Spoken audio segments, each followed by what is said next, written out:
வணக்கம். இந்த ஒரு தகவல் நிகழ்ச்சியில் நாம் பார்க்க போவது ஒரே நிமிடத்தில் குரட்டை பழக்கத்தை போக்கும் அரிய மூலிகை எது உங்களுக்கு தெரியுமா? இன்றைய காலத்தில் நிறைய மக்கள் குரட்டினால் பெரும் அவதிக்குள்ளாகிறார்கள். இத்தகைய குரட்டை நிறுத்த நினைத்தாலும் ஆழ்ந்த உறக்கத்தில் இருக்கும்போது நம்மை அறியாமலே குரட்டையானது வந்துவிடுகிறது. இதனால் நம்முடன் படுப்பவர்கள் பல நாட்கள் தூக்கத்தை தொலைத்து விடுகிறார்கள். யாருக்கெல்லாம் குரட்டை வருகிறது என்று இப்பொழுது பார்க்கலாம். நாம் சுவாசிக்கும் காற்று மூக்கின் வழியைத்தான் செல்ல வேண்டும். ஆனால் சளி தொல்லையால் பாதிக்கப்படுவார்கள், மதும் அருந்தும் பழக்கம் உள்ளவர்கள், புகைப்பழக்கம் உள்ளவர்கள், அதிக உடல் எடை மற்றும் வயதான காரணமாக காற்று மூக்கின் வெளியே உள்ளே செல்லும் போது சளி பிரச்சனைகளால் மூச்சு குழாய்களில் அடைப்பு ஏற்பட்டு காற்று சரியாக உள்ளிழுக்கப்பட முடியாமல் தன்னிச்சையாகவே வாய் வழியே சுவாச காற்று செல்ல முற்படும் போது தொண்டை குழாய் அடைப்பினால் சரியாக சுவாசிக்க முடியாமல் சத்தம் வருகிறது.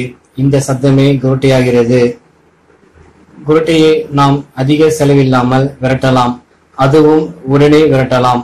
மிக எளிமையான மருந்து தான், ஆனால் வீரியம் அதிகம்.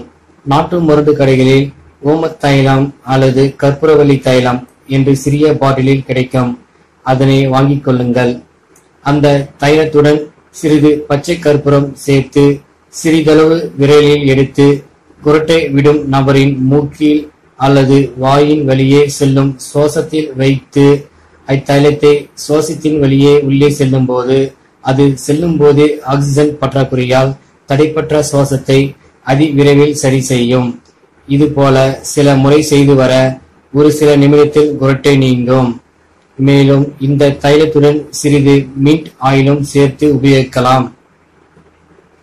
முக்கிய குறிப்பு: உங்கள் விரல் தப்பி தவறி அவரின் மூக்கின் மீதோ அல்லது வாயிலோ பட்டுவிட்டால் குரட்டை விடுபவருக்கு அது அதிக எரிச்சலை கொடுக்கும்.